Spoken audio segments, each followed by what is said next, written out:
Good morning friends, let's start with T Kumar.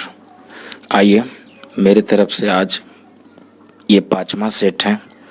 So please common, आपके सामने first question है, आंखों के सामने, और ये है first question best expresses. Best expresses का मतलब हो गया यानी कि सिनोनिम्स कह रहा है। सिनोनिम्स द लिबरेंथ, लिबरेंथ का सिनोनिम्स क्या होगा? मेज, पैथ, इम्पासेस या स्काई क्रेपर। तो लिबरेंथ का मतलब होता है पहेली या उलझा हुआ, तो मेज का भी मतलब होता है उलझा हुआ पहेली। तो लिबरेंथ का साइनो हो जाएगा ए, यानी फर्स्ट का आंसर ए हो जाएगा maze. The next question is second barren, barren का, और इसमें हमको चुनना है अपोजिट इन मीनिंग यानी एंटोनिम्स चुनना है। तो यहाँ बैरन है तो बैरन का फर्टाइल होगा, एबंडेंट होगा, फैलो होगा, हार्श होगा। तो बैरन माने बंजर, और फर्टाइल का मतलब होता है उपजाऊ। तो बैरन का एंटोनिम्स विपरीत शब्द हो जाएगा फर्टाइल। फैलो, फैलो का भी मतलब होता है बैरन, बंजर ही, और एबंडेंट माने प्रचुर, तो इसलिए 2 का आंसर ए होगा। चलिए, the next question is third, आपकी आंखों के सामने, और ये थर्ड क्वेश्चन है करेक्ट स्पेल्ट, यानी इसमें कौन सही लिखा गया है।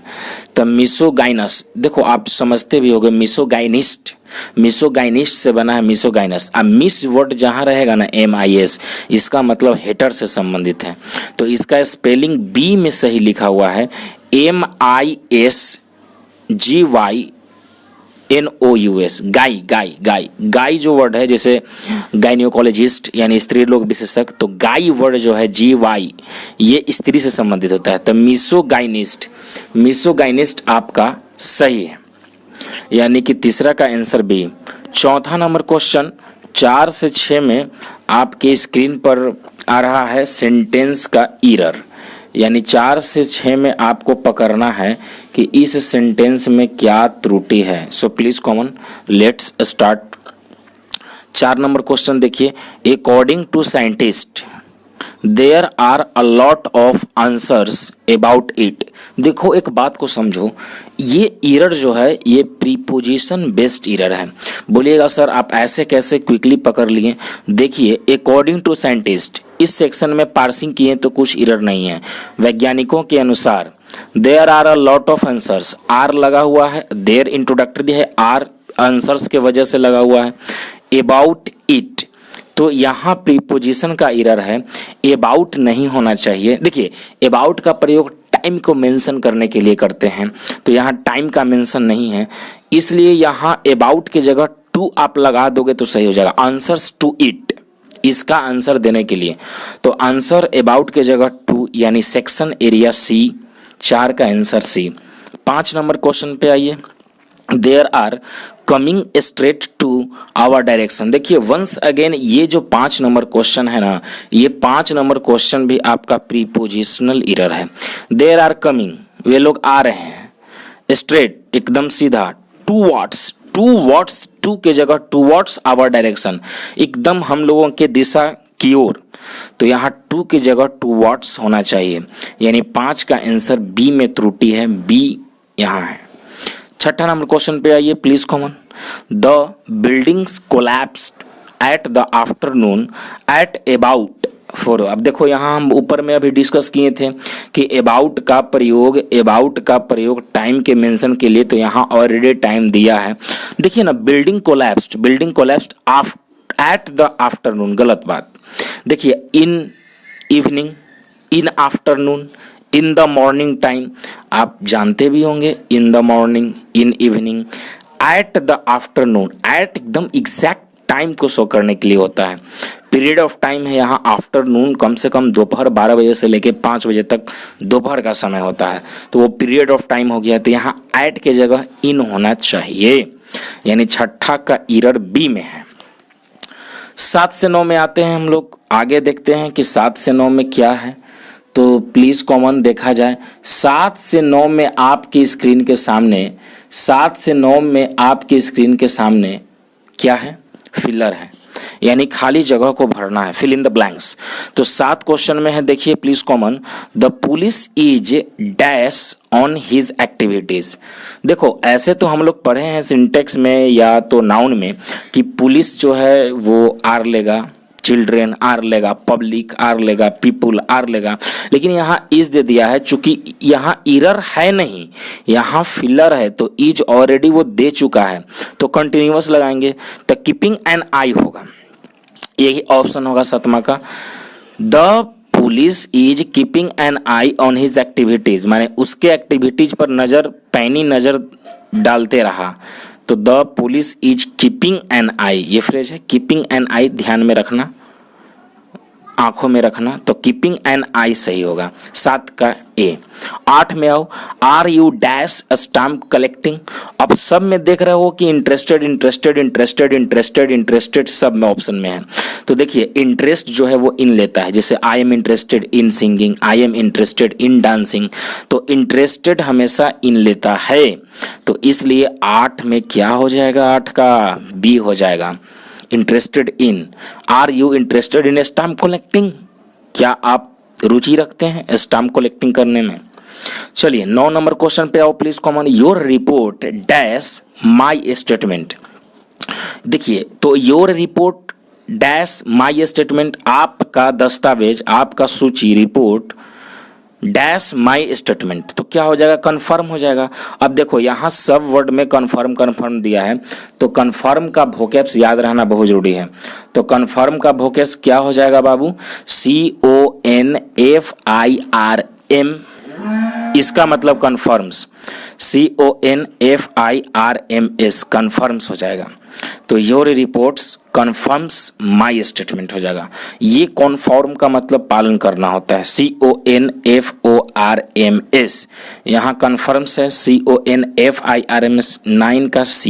एकदम ये सब बात ध्यान में रखना है, एक एक स्पेलिंग। 10 से 12 में IP है, इडियम फ्रेजेस है। तो to get cold feet, cold feet का मतलब होता है डरना, तो यहाँ फियर। ऐसा इडियम फ्रेज आपको याद रहेगा तो बनेगा, नहीं तो छूटेगा। तो गेट कोल्ड फीट का मतलब फियर डलना। Beside the mark, beside the mark का मतलब इरिलेवेंट होगा। बेसाइड, वैसे भी बेसाइड मतलब आप जानते भी हो के बगल में, तो बेसाइड द मार्क मतलब कि इरिलेवेंट होगा, तो रिलेवेंट नहीं, नॉट द पॉइंट, यस ये होगा। 11 का बी मतलब on tenterhooks, on tenterhooks का मतलब चिंतित, तो एंग्जाइटी किस ऑप्शन में है, इसमें है, इन सस्पेंस एंड एंग्जाइटी बी। 12 का आंसर बी हो जाएगा। चलिए अब हम लोग आपकी स्क्रीन के सामने 13 से 15 तक के हम लोग देखेंगे बाबू। तो आपकी स्क्रीन के सामने आ रहा है 13 से 15 तक, देखिए तो प्लीज कॉमन। और ये 13 से 15 तक क्वेश्चन जो है ये 81 का है। आपका 13 से 15 का क्वेश्चन जो है वो वन वर्ड सब्स्टिट्यूशन का है, अनेक शब्द के एक शब्द। तो आइए देखते हैं, हम लोग प्रयास करते हैं क्या होगा। तो देखिए प्लीज ये क्या है, ये क्वेश्चन नंबर देखिए 13 नंबर क्वेश्चन है, property inherited from once father और एंसेस्टर। तो पैट्रीमनी हो जाएगा, पैतृक संपत्ति, पैतृक संपत्ति पैट्रीमनी हो जाता है। 14 नंबर क्वेश्चन पर आओ, a person who is womanish in his habit, वैसा व्यक्ति जो मानव जो स्त्री के भांति कार्य करता है, वैसा मानव को क्या कहेंगे, तो इफेमिनेट कहते हैं। वैसा पुरुष जो औरतों का गुण रखता हो, औरतों जैसी एक्टिविटीज करता हो, तो उसको इफेमिनेट। जो औरतों का लवर हो, जो महिलावादी होता है, उसको फेमिनिस्ट बोलते हैं, जो महिला के हित में आवाज उठाए। लेकिन जो औरतों जैसा हरकत करे उसको इफेमिनेट कहते हैं। ठीक है, तो 14 का सही हो जाएगा। 15 नंबर क्वेश्चन पे आइए please come on, one who is converted from one religion to another, इसको क्या बोलेंगे, पॉलीथेइस्ट, प्रेवेज, पिलग्रिम, नहीं, ये हो जाएगा प्रोसेलिट, PROSELYT, प्रोसेलिएट, यानी 15 का सी। 16 से 20 में अब आपके सामने स्क्रीन पे आने जा रहा है और देखने का प्रयास कीजिएगा कि 16 से 20 में क्या होगा। तो प्लीज़ कॉमन देखिए, आपके स्क्रीन के सामने क्वेश्चन आया 16 से 20 में बाबू, 16 से 20 में ये आपका है सेंटेंस इम्प्रूवमेंट, क्योंकि अंडरलाइन किया हुआ है, तो अंडरलाइन किया रहेगा तो उस सेंटेंस को और कैसे इम्प्रूव कर सकते हैं। चलिए 16 नंबर पढ़िए। Do you have some sugar, some sugar नहीं होगा, ये एनी शुगर होगा। Do you have any, any का प्रयोग इंट्रोगेटिव और निगेटिव में करते हैं, तो इंट्रोगेटिव यहाँ है do you have some sugar नहीं, एनी शुगर।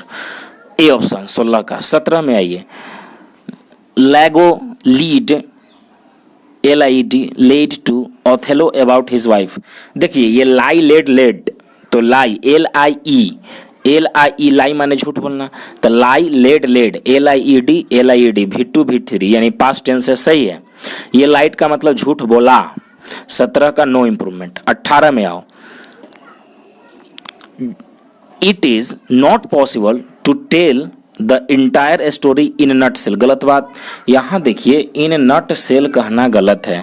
इडियम फ्रेज में नो छेड़छाड़, हम लोग बोले हैं कि इडियम फ्रेज जो होता है उसमें कोई छेड़छाड़ बदलाव नहीं करते हैं, तो in a nutshell, in a nutshell A option हो जाएगा, संक्षेप में कहना।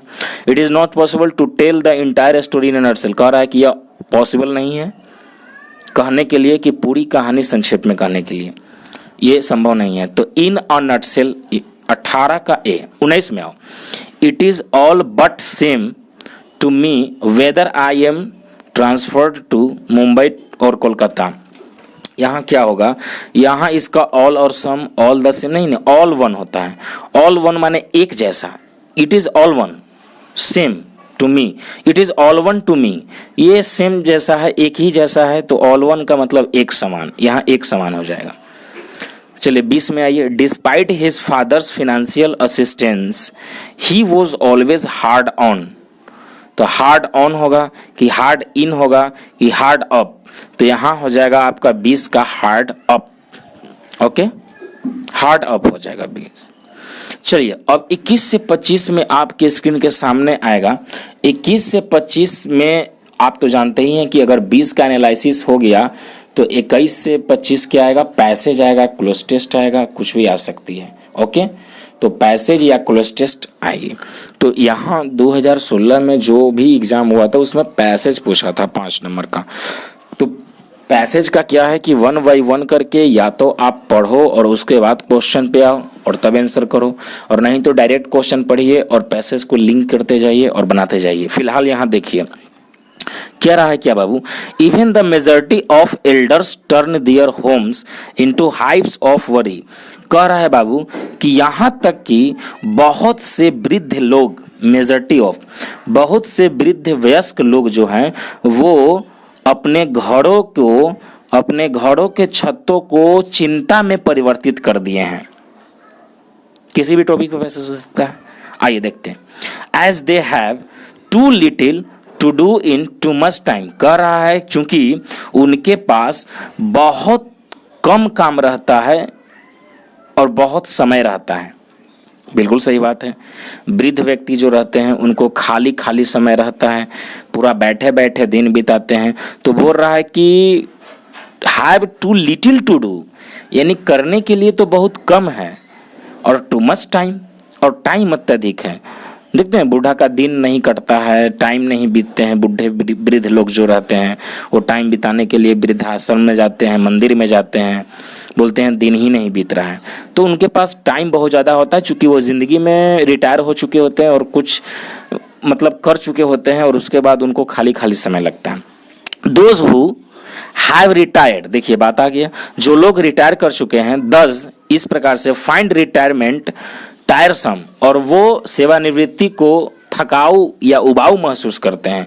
व्हेन हॉबीज, जबकि hobbies instead could have turned it into a period of creativity and contentment. कह रहा है कि जबकि हॉबी, इच्छा, उसके बदले में और कुछ जो है परिवर्तित हो जाता है, वो क्रिएटिविटी और संतावना में। कंटेंटमेंट का मतलब संतावना।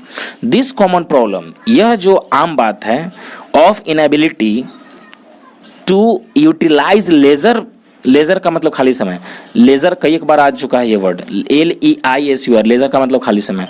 यह जो कॉमन प्रॉब्लम है इनएबिलिटी का कि यूटिलाइज कैसे करें खाली समय का प्लीजेबली एंड प्रॉफिटेबली, कह रहा है कि ये तो खुशी वाला भी बात है और प्रॉफिट का भी बात है। It is not restricted to Indians, और यह भारतीय के लिए प्रतिबंधित नहीं है। इनफैक्ट वास्तव में Japanese are the worst sufferers, जबकि यहाँ तक कि जापानी लोग भी इस समस्या से जूझ रहे हैं, सफ़र कर रहे हैं। दियर वीकेंड्स, उनका जो वीकेंड्स होता है सप्ताह में, संडे हर एक संडे के संडे, तो जो भी वीकेंड साप्ताहिक होता है, their weekends rather than increase their enjoyment of life, कि उनके जीवन के खुशी से परे है उनका weekend, have wrecked havoc on their health and happiness, कह रहा है कि वो बर्बाद हो चुके होते हैं, उनके तबाह हो चुका होता है उनका स्वास्थ्य भी और खुशी भी। Unable to while away the long unstructured hours, ठीक है, many of them have become addicts to coffee और हार्ड लिकर, कह रहा है कि उनमें से बहुत से लोग तो आदत पकड़ चुके होते हैं कॉफ़ी पीने का और या तो शराब पीने का। And have even taken to gambling, यहाँ तक कि जुआ खेलने का भी। How has this social malady come about, और यह सामाजिक रोग जो है वो कैसे होता है, घटित होता है। Ironically the syllabus loaded education system is the main culprit. Oh my god, it places a heavy workload on children and youth, okay, lining emphasizing at its does on memory rather than intelligence। देखिए हम पैसे समझ गए, इसी तरह से आपका understanding बढ़ाना भी रहता है, और वहाँ एग्जाम में ये भी नहीं करना है केवल क्वेश्चन और आंसर में टिक करना है। तो ये पैसेज जो था वो रिटायरमेंट पे आधारित है कि रिटायरमेंट में कैसे भारतीय लोग फील करते हैं, और यहाँ तक कि नहीं केवल भारतीय नहीं, जापानीज वृद्ध लोग भी ऐसे ऐसे करते हैं, यहाँ तक कि कई एक लोग रिटायरमेंट के बाद खूब शराब पीते हैं, खूब ये करते हैं, गैम्बलिंग जुआ खेलते हैं। तो ये जबकि बुरी बात है, तो उसी पर आधारित ताना बोना ये पैसेज है। चलिए 21 नंबर क्वेश्चन पे आते हैं, ये तो आप कर भी लेंगे। Why do a majority of retirement elders find retirement टायरसम, कह रहा है कि क्यों बहुत से लोग, मेजॉरिटी ऑफ माने बहुत से लोग, और मेजॉरिटी आप पढ़े होंगे, तो बहुत से लोग रिटायरमेंट के बाद वो टायरसम महसूस क्यों करते हैं। तो आंसर बी होगा, because they don't have hobbies, बिल्कुल सही, वहाँ मेंशन भी किया है, उनके पास कोई शौक नहीं होता है। To utilize their free time, कि उनके खाली समय में कैसे टाइम बिताया जाए, कोई शौक हॉबीज बचता नहीं है, सब कंप्लीट कर चुके होते हैं। तो इसका आंसर बी। और बाकी 2-4 क्वेश्चन है तो इसी में से संबंधित है। वैसे भी पैसेज और क्लोज टेस्ट का एक सीरीज आएगा, तो मेनली सेट प्रैक्टिस है, आपको कंप्रहेंशन समझना है। तो कैसा लगा ये वीडियो, हेल्पफुल रहा, और क्या इंप्रूव करने की ज़रूरत है, प्लीज़ कमेंट सेक्शन में कमेंट कर सकते हैं। Thanks for watching.